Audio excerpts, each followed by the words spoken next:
تاسو دې حدیث وګورئ چې کله د شپې سره ودی او سر جمع نه اوچتیږي نه څومره خطرناک. ابو هريره سے فرمایي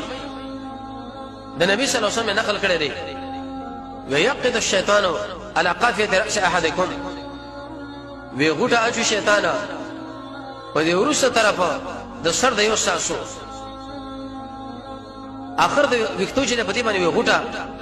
درې غوټي چې کله دا سړی ودی شي او په اره غوټه باندې دا خبره کوي چې مړه علیک لیلا طویلا ډیر اوږده شپه ده شملا وسره اذان وکي ګورو بسره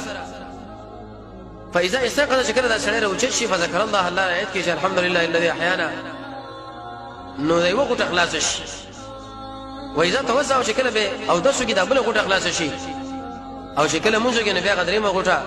فاصبح نشيطا سبا چې دا سړی ګوري رسول الله فرمایي تر تازه نفس ډېر مزیداری والا کدا چرته برودي چې لکه وخت زیات دی او کدا نور راوخی چې به راوچت شي واصبح خبيث النفس دا چې صبر او چتیږي دا نفس ګندوي کسلان او دغه شان سست پست وړاندې وبای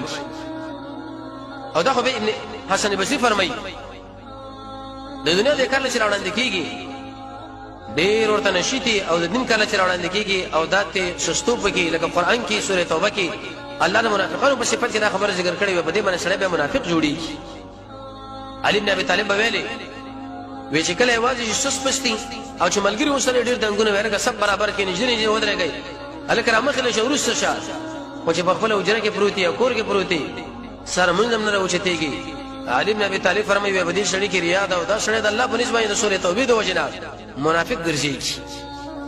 چې سره منافق شونه به وشو څه